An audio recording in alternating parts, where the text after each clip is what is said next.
ओम नमः सिद्धम सजात्म स्वरूप परम गुरु शुद्ध चैतन्य स्वामी ने नमः। अष्टक 27 योग गाथा पहली। मोक्षेण योजनाद्योगः सर्वोप्याचार इष्यते विशिष्य स्थान वर्णार्थालंबनैकाग्रय गोचरः। जो आत्मा को मोक्ष के सह जोड़ता वह योग है। आचार इस कारण धर्म के सब कहाते योग है स्थान वर्ण तथा अर्थ एकाग्रता आलंबनम। ये भेद पांचों योग के सुविशेष शास्त्र विवेचनम। मोक्ष के साथ आत्मा को जोड़ने से सभी प्रकार का आचार अर्थात योग कहलाता है। ये जो बाहर के योग बताए जाते हैं, जो मन वचन काया कर आधारित होते हैं, जो शरीर की स्वस्थता के लिए होते हैं, इन योग का इस मोक्ष मार्ग में अंश मात्र भी कुछ लेना देना नहीं है। कोई कहते हैं कि हम सालों से योग कर रहे हैं इसलिए इतने साल जिंदा है। कोई 90 साल वाला व्यक्ति कह दे वो दौड़ लगा रहा हो तो हमें आश्चर्य होता है, 90 साल का व्यक्ति दौड़ लगा रहा है।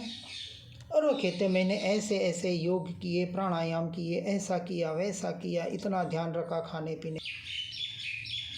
उस अज्ञानी जीव को ये नहीं पता कि ये शरीर कर्म के आधार पर, आयुष्य कर्म के आधार पर चल रहा है। व्यवहार से भले बोले, हो सकता है कि सम्यक दृष्टि भी इस प्रकार का कथन कर सके, लेकिन जिसे इस बात की खबर है, पता है कि मेरा आयुष्य और शरीर का आयुष्य दोनों में जमीन आसमान का फर्क है। क्योंकि मैं तो अनादि अनंत तत्व हूँ, मेरा तो जन्म और मरण है ही नहीं। और ये शरीर के पुद्गल के परमाणु, ये श्वास 10 प्राण, ये आयुष्य कर्म के आधार पर टिके हुए हैं और इसमें मैं अंश मात्र भी कुछ हेर फेर कर नहीं सकता। चाहे दवाइयाँ लेने वाला भी कह दे कि इतने सालों से देखो हम दवाइयाँ ले रहे हैं इसलिए हम जी रहे हैं। अरे भैया, हमारे सामने ऐसे कितने योगा और दवाइयाँ लेने वाले भर जवानी में चले गए, जिन्होंने बाहर के अभक्ष्य का अंश मात्र भी कभी स्वाद भी नहीं चखा हो। योगा करने वाले हो, शरीर का पूरा ध्यान रखने वाले हो, ऐसे भी जवान बच्चे बूढ़े अपने अपने आयुष्य कर्म को भोग कर चले जाते हैं। यहाँ सीधी सी बात चल रही है मोक्ष मार्ग की। इसलिए यहाँ कह रहे हैं मोक्ष के साथ, और मोक्ष कहाँ है? तू छे मोक्ष स्वरूप, तू स्वयं मोक्ष स्वरूप है, तेरा स्वभाव है। अर्थात जो क्रिया, जो प्रक्रिया अपने स्वरूप स्वभाव के साथ जोड़े, अर्थात जो पर्याय अपने द्रव्य का लक्ष्य करे, जो पर्याय अपने द्रव्य से जुड़े, सो आचार और योग कहलाता है। ऊपर भी इस बात की चर्चा हुई थी। योगी जन, कौन सा योगी? मोक्ष मार्ग का योगी। यहाँ बाहर के योगी जनों की बात नहीं चल रहे, जो हिमालय में हजारों योगी बैठे हैं, अन्य क्षेत्रों में भी बैठे हैं। यहाँ तो उस योग की चर्चा है जो अपने स्वरूप और स्वभाव से जोड़े, विशेष रूप से स्थान, आसन आदि, वर्ण, अर्थ ज्ञान, आलंबन और एकाग्रता, ये योग के प्रकार कहे जाते हैं। ये व्यवहार बताया कि अपने स्वरूप से जोड़ने के लिए मन गुप्ती, वचन गुप्ती, काय गुप्ती, बाहर के शास्त्र का ज्ञान, क्षपशम ज्ञान, सदैव सद्गुरु सत शास्त्र, ये जो निमित्त बन रहे हैं, क्योंकि निमित्त के बगैर कार्य नहीं होता, परंतु कार्य अपने उपादान की वजह से होता है। और जैसा उपादान की योग्यता होती है वैसे नियम से निमित्त होता ही होता है। इसलिए व्यवहार निश्चय को यथार्थ रूप से समझकर, अंत में व्यवहार से दृष्टि हटाकर उपादान को ही ग्रहण करना है ऐसे मोक्ष मार्ग को यथार्थ रूप से समझकर अपने भूमिका के अनुसार आगे बढ़ने का प्रयास करना है। गाथा दूसरी। कर्मयोगम द्वयम तत्र ज्ञानयोगम त्रयम विदुः विरतेष्वेष नियमात् बीजमात्रम परेष्वपि। पांचों प्रकारों में कहे दो कर्म हैं, त्रय ज्ञान है। पांचों प्रकारों में कहे दो कर्म है, त्रय ज्ञान है। निश्चित रहे उनमें सकल या देश विरतिवान है। पर जीव जो है मात्र सम्यक दृष्टि, उनमें योग भी अपुनर्बंधक पे भी केवल बीज रूपी हो सभी। उसमें दो कर्मयोग क्रिया रूप और तीन ज्ञान योग, ज्ञान दर्शन चारित्र आदि है। ये योग नियमतः वीर्तिवान में आवश्यक होते हैं, अन्यों में भी बीज रूप होते हैं। कर्मधारा और ज्ञानधारा। क्रिया मन वचन काया की पुद्गल की क्रिया, ये कर्मधारा से जुड़ी हुई है, उसे कर्मयोग कहा, जो हमें अभी साधनभूत बन रहा है। कर्म की धारा कर्मधारा में कर्म के उदय से अपनी अपनी उसकी योग्यता से चल रही है, उसमें जीव का अंश मात्र भी कोई लेना देना नहीं है। और ज्ञान की धारा जानना जानना जानना जानना जो निरंतर बह रहा है, ये ज्ञान की धारा जीव की जीव में जीव से जीव के लिए उसमें से उसके लिए ही हो रही है। दोनों की धारा स्वतंत्र है और दोनों का परिणमन हर समय हो रहा है। एक ही समय में कर्मधारा भी चल रही है और ज्ञान की धारा भी चल रही है, और ज्ञान की धारा में उसी समय में स्व पर प्रकाशित पना हो रहा है। इस प्रकार से ज्ञान के दो परिणाम और कर्म का अपना परिणाम, इस तरह से इस योग को समझना है। ये योग अर्थात कर्मधारा अर्थात क्रिया कर्मयोग और ज्ञानधारा अर्थात ज्ञान योग, ये वीर्तिवान में आवश्यक होते ही हैं अर्थात उन्हें उसकी जागृति होती है कि कर्मधारा कर्मधारा से हैं, उससे मेरा कोई लेना देना नहीं है, इसलिए उसमें मैं मेरापना नहीं होता है और उसके वो कर्ता भोक्ता नहीं बनते हैं, और अपनी कर्म ज्ञान धारा का स्वीकार करके उसी में लीन होने का प्रयास और पुरुषार्थ करते हैं। और अन्यों में भी बीज रूप होते हैं, हर जीव में बीज रूप ये पड़ा हुआ है। बस इतना ही है कि यथार्थ अर्थात भूमि सही हो और बीज बोया जाए और अच्छा खाद पानी आदि दिया जाए और पौधे का अच्छा तरह बाद में पौधा होने के बाद उसकी रक्षा की जाए वाड़ के द्वारा, तो वो पौधा पेड़ बनकर फल देता ही देता है। तो बीज रूप से हर जीव में मोक्ष रूप स्वभाव स्वरूप पड़ा हुआ है, लेकिन फ़र्क इतना ही है, किसी की ज़मीन बंजर है और किसी की ज़मीन उपजाऊ है। ये ज्ञानी और अज्ञानी का फ़र्क है। ज्ञानी की ज़मीन उपजाऊ हो जाती है, वो उसकी अच्छी तरह से उसको खाद पानी स्वाध्याय सत्संग के द्वारा चिंतन विचार के द्वारा भेद ज्ञान के द्वारा अच्छा खाद पानी देता है। फिर व्यवहार चरणानुयोग के आधार पर देशवृत्ति सर्ववृत्ति के आधार पर उसकी रक्षा करता है। और ऐसा जब पौधा बड़ा होता है, अंकुरित होकर बड़ा होके पेड़ बनता है, अर्थात जैसे जैसे गुणस्थानक में वो जीव आगे बढ़ता है, वैसे वैसे ही वह बीज वृक्ष होकर मोक्ष रूपी फल को पर्याय में प्रकट करवाता है। और ये हर जीव में शक्ति रूप सत्ता रूप निगोद से लेके 12वें गुणस्थानक तक सब में पड़ा हुआ है, क्योंकि 13वें में तो वो प्रकट हो ही जाता है पूर्णतः से। गाथा तीसरी। कृपा निर्वेद संवेग प्रशमोत्पत्तिकारिणः भेदः प्रत्येकमन्येच्छा प्रवृत्ति स्थिर सिद्धयं यः। इच्छा प्रवृत्ति स्थैर्य सिद्धि भेद चारो ही कहा, सब योग के ये भेद होते मर्म शास्त्रों कालः। इनमें कृपा निर्वेद और संवेग प्रशमोत्पत्ति है, यो भेद कुल 80 बने ये शास्त्र की विज्ञप्ति है।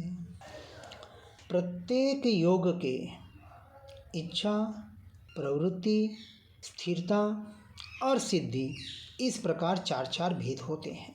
ये कृपा, निर्वेद, संवेग और प्रशम को उत्पन्न करने वाले होते हैं। ये भेद शास्त्रों में बताने का प्रयास किया जाता है। इच्छा के चार भेद, प्रवृत्ति के चार भेद, स्थिरता के चार भेद और सिद्धि के चार भेद। ये एक जगह मैंने नोट किया हुआ है, यथासंभव उसको लेंगे, अभी याद नहीं है। और ये चार भेद कृपा, व्यवहार और निश्चय की अपेक्षा से, व्यवहार से पंचपरमेष्ठी की कृपा और निश्चय से अपनी आत्मा की ही स्वयं से स्वयं की कृपा। स्वकृपावण अन्य कृपा व्यर्थी। जब तक जी स्वयं से स्वयं पे की कृपा नहीं करेगा, अर्थात यथार्थ सत्य पुरुषार्थ नहीं करेगा, तब तक बाहर की कृपा कोई काम नहीं करने वाली है। कृपा तो निरंतर बरस रही है। सदैव सद्गुरु सत्शास्त्र की कृपा, उनका आशीर्वाद निरंतर बरस रहा है। बस हमारा पात्र जितना सीधा होगा उतने कृपा के हम अधिकारी बनेंगे, यानी अपने पात्र को सीधा करना है। जो उल्टा है, उल्टे घड़े में कितना भी ऊपर से पानी डाल दो, एक बूंद भी उसमें जाने वाला नहीं है। निर्वेद, कषाय की उपशांतता, मात्र मोक्ष अभिलाष, भवे खेद अंतर्दया ते कहिए जिज्ञास। शम, संवेग, निर्वेद, अनुकंपा और आस्था, ये जो 5 लक्षण समकित के बताए गए हैं, उसको भी यथार्थ रूप से व्यवहार निश्चय से समझना है। मोक्ष के प्रति वेग यानी रुचि को बढ़ाने का प्रयास, पुरुषार्थ करना है, ये हमें करना पड़ेगा। काल लब्धि नहीं कराने वाली, काल लब्धि होगी तब पुरुषार्थ हो जाएगा, ऐसे विचार करने वाले जीव कभी जीवन में नहीं भव तक पुरुषार्थ नहीं कर पाएंगे। क्योंकि संसार में तो काल लब्धि के आधार पर नहीं बैठते हैं। हाथ पे हाथ धर के बैठ जाओ कि जो होना होगा, जब पैसा आना होगा, जो कार्य जिस वक्त होना होगा हो जाएगा। वहाँ तो बराबर सब काम करते हैं, वहाँ बराबर भागा दौड़ करते हैं। कल आया था ना रात के सत्संग में कि शादी विवाह हो, ऐसा कोई इम्पोर्टेंट काम हो, किसी की मौत मरकत हो, कैसे भाग दौड़ करते हैं, कैसा खर्चा करते हैं। सब बोलते हैं ना, लुटा देते हैं अपना टाइम, अपना पैसा, जितनी जितनी क्षमता है जिसकी। धर्म के लिए कितना लुटा रहे हो, धर्म के लिए कितना पुरुषार्थ कर रहे हो। और धर्म एक ही है, आत्मरमणता का यथार्थ प्रयास और पुरुषार्थ। आपके पास पैसा है नहीं है कोई बात नहीं, क्योंकि साधु संतों को तो एक धागे का भी परिग्रह नहीं है, फिर भी मोक्ष मार्गी और अपने आनंद का भोग रहे हैं। उनको सुख ढूंढने के लिए बाहर नहीं जाना पड़ता। हमें दिख रहा है, देखो कितने कष्टों को सहन कर रहे हैं, वो सहन नहीं कर रहे हैं। वो तो अपनी आत्मा के आनंद में ऐसे मग्न हैं कि वहाँ शरीर में क्या हो रहा है वहाँ उपयोग ही नहीं जाता। ये प्रशम, प्रकृष्ट यानी ऐसा संवेग, निर्वेद, ऐसी जब तक ये जीवन में घटित नहीं होगा तब तक वो मोक्ष मार्ग का अधिकारी नहीं है। और मोक्ष मार्गी योगी उसको उत्पन्न करने वाले होते हैं। गाथा चौथी। इच्छा तद्वत् कथा प्रीति प्रवृत्ति पालनम परम, स्थैर्य बाधक भी हानि सिद्धिरन्यार्थ साधनम। योगी कथा में प्रीति धरना यही इच्छा योग है, वर यत्न से पालन करो यह शुभ प्रवृत्ति योग है। अतिचार भय के त्याग को स्थिर योग शास्त्रों में कहा, पर अर्थ की हो सिद्धि योग उनके उसके मन बहा। योगी की कथा में प्रीति होना अर्थात यह इच्छा योग कहलाता है। योगी की कथा अर्थात महापुरुषों के वचन, ये शास्त्र जो पुराण पुरुष ने, पूर्वाचार्यों के, आज के नहीं, क्योंकि जो जिसे वास्तविकता को जानना है उसको मूल तक पहुंचना होगा। क्योंकि जैसे कहते हैं, चाहे गंगा नदी हो या शत्रुंजय नदी हो या जिस नदी को जो पवित्र मानता है, उसका जो उद्गम स्थल होता है वहाँ से बहुत कम पानी निकलता है। फिर आगे नदियाँ मिलती है, गंदा पानी मिलता है, क्या क्या मिलता है उसमें। बोरिंग का भी गंगा में पानी मिला दिया जाता है और उस पानी को फिर लोग शुद्ध मान के उसको और मैला कर देते हैं। ऐसी बात नहीं है। यहाँ तो उद्गम स्थल में पहुँचना है जहाँ से प्योर शुद्ध पानी निकल रहा है, ओरिजिनल। ऐसे योगी की कथा में प्रीति होना, यह इच्छा योग कहलाता है। क्योंकि आज यदि मत संप्रदाय के आधार पर के भी शास्त्र पढ़ने जाएंगे तो शास्त्रों में भी बहुत बदलाव किया जा रहा है और होता रहेगा। ऐसे योग को ऐसे में प्रीति होना, उपयोग पूर्वक पालन करना, मात्र प्रीति होना नहीं, सुनकर समझकर उसको उपयोग पूर्वक उसका पालन करना, आचरण में लाना, यह प्रवृत्ति योग है। प्रवृत्ति यानी उस अनुसार उसका जीवन हो जाता है, उस अनुसार उसकी प्रवृत्ति होती है। और साथ में अतिचार के भयों का त्याग स्थिरता योग है। ये वाड़े बंदी पहले चौथे में देखो गुणस्थानक की अपेक्षा से ही लिया है। पहले सम्यक व सन्मुख को उसमें प्रीति होगी, फिर वो उसका पुरुषार्थ उपयोग पूर्वक पालन करके सम्यक दर्शन को प्रकट करेगा, और सम्यक दर्शन को प्रकट करके अब वो जो प्रकट हुआ है वो कहीं चला न जाए, जो अमूल्य निधि मिली है उसकी रक्षा करेगा। इसलिए अतिचार के भयों का त्याग जो स्थिरता योग है। 5वें गुणस्थानक में देशवीरती, 12 व्रत, 5 अणुव्रत और 11 प्रतिमा, और 6ठे गुणस्थानक में 5 महाव्रत, 28 मूल गुणों का पालन, आहार विहार निहार आदि की क्रिया। ये स्थिरता योग के लिए उनका वो पालन करेगा। और अन्यों के अर्थ का साधन करना, यह सिद्ध योग कहलाता है। जो प्रयोजनभूत एकमात्र आत्मरमणता, उसका ही साधन करना, अर्थात अपने ज्ञान ये चेतना को चैतन्य के द्वारा चेतन में मिलाना, पर्याय से गुणों में और गुणों से गुणी में, अर्थात उस द्रव्य तक ज्ञायक तक पहुंचकर उसी में स्थिर होने का पुरुषार्थ करना, यह सिद्ध योग कहलाता है। ये 4 योग व्यवहार निश्चय की अपेक्षा से समझकर जो जीवन में आगे बढ़ेगा वो निश्चय से, नियम से 101% गारंटी से मोक्ष का अधिकारी बनेगा। गाथा 5वीं। अर्थालंबनयोश्चैत्य वंदनादौ विभावनम श्रेयसे योगिनः स्थानवर्णयोर्यत्न एव च। जिन चैत्य वंदन आदि शुभ अनुष्ठान में सुमिरण करे, वर अर्थ आलंबन स्मरण कल्याण शुभ मन में भरे। निज स्थान में हो वर्ण में शुभ यत्न शुभ एकाग्रता, उन योगी जन को प्राप्त हो कल्याण का स्थायी पता।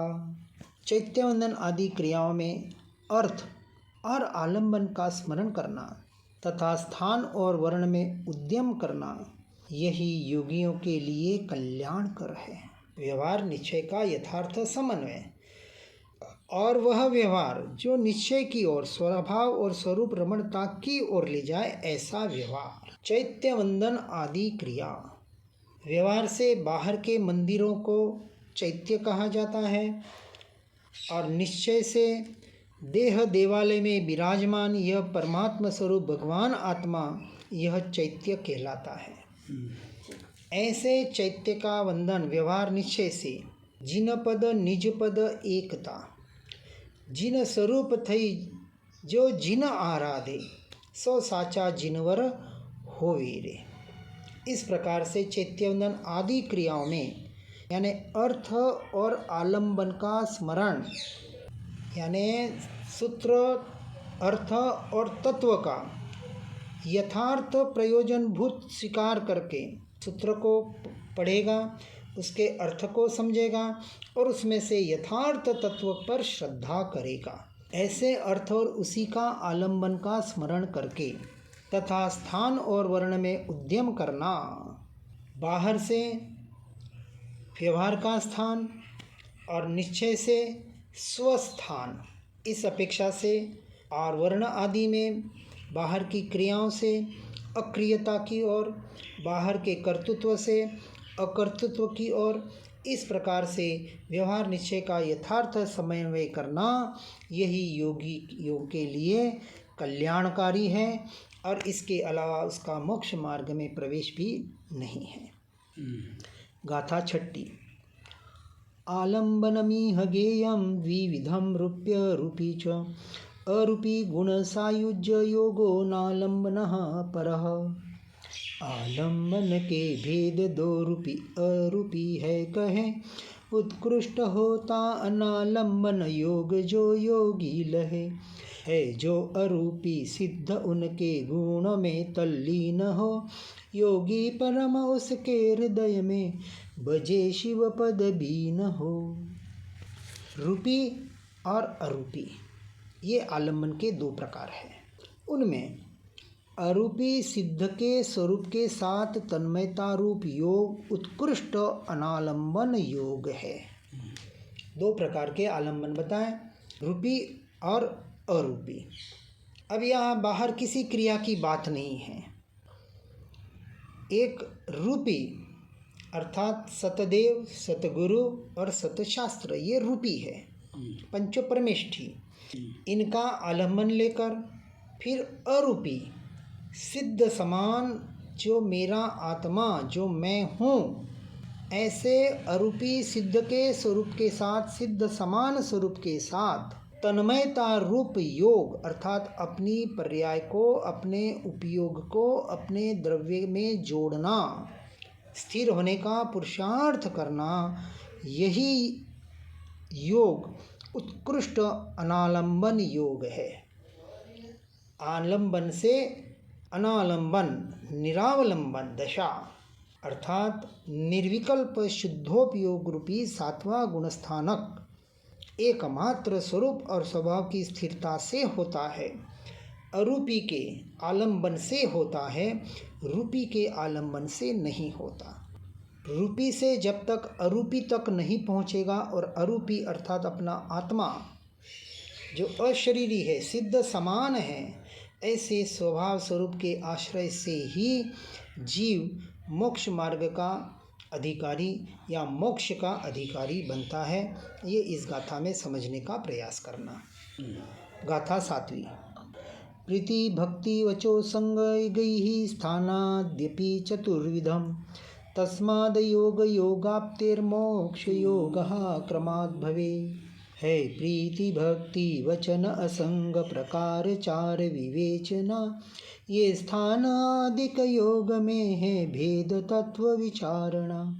इस योग से क्रमशः अयोग स्वरूप योग मिले तदा, मिलता परम पद मोक्ष तब निज में मगन रहता सदा। प्रीति भक्ति वचन तथा असंग अनुष्ठान ये स्थानादि योग के 4 प्रकार हैं।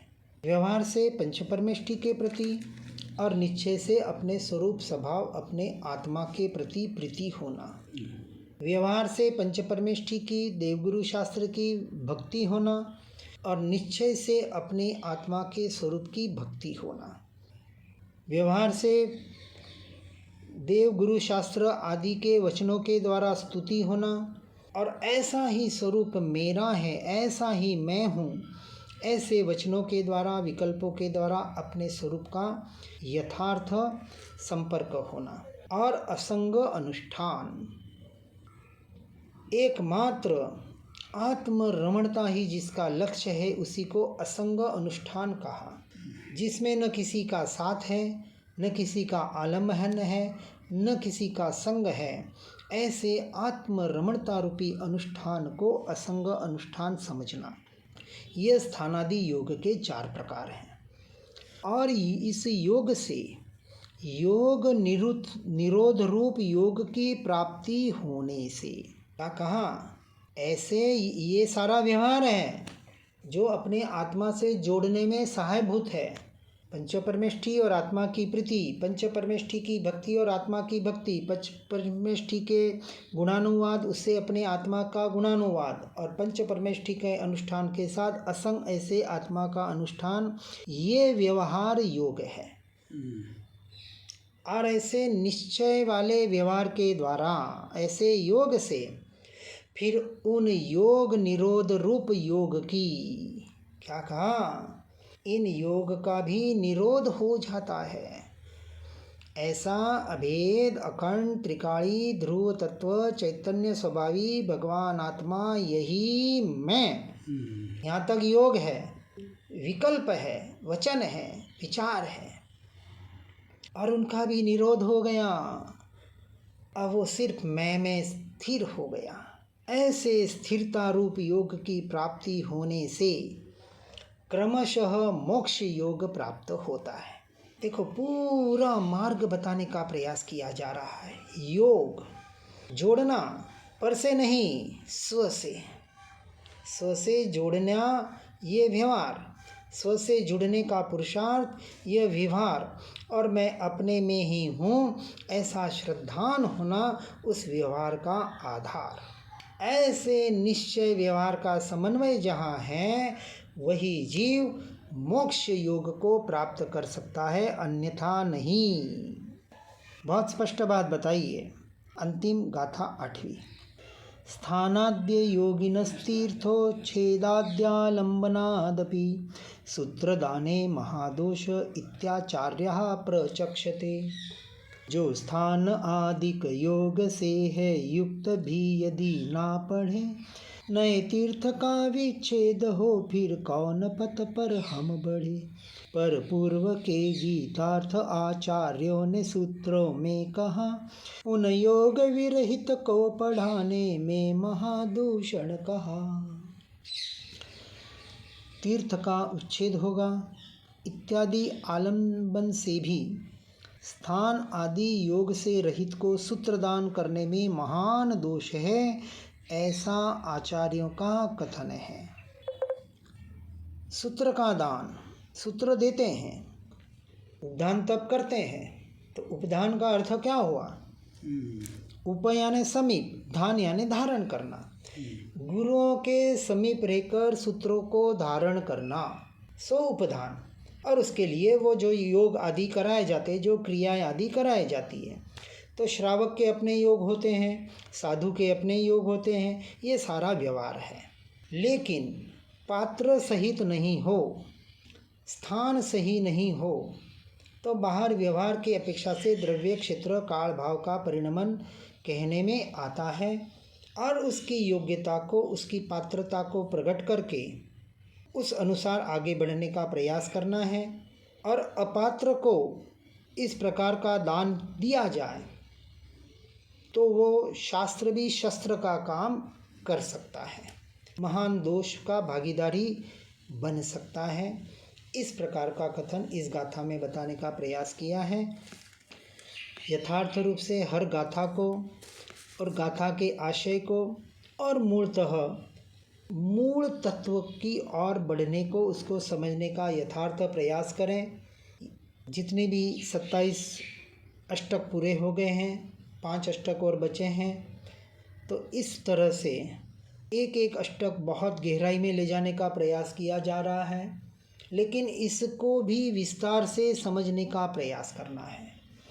क्योंकि ज्ञान सार का आशय है किसी भी प्रकार से परद्रव्य प्रभावों से दृष्टि हटाकर एकमात्र सारभूत ऐसे ज्ञान स्वभाव का आश्रय कर अपने ज्ञायक में स्थिर होना। और इसका विस्तार कैसे होना?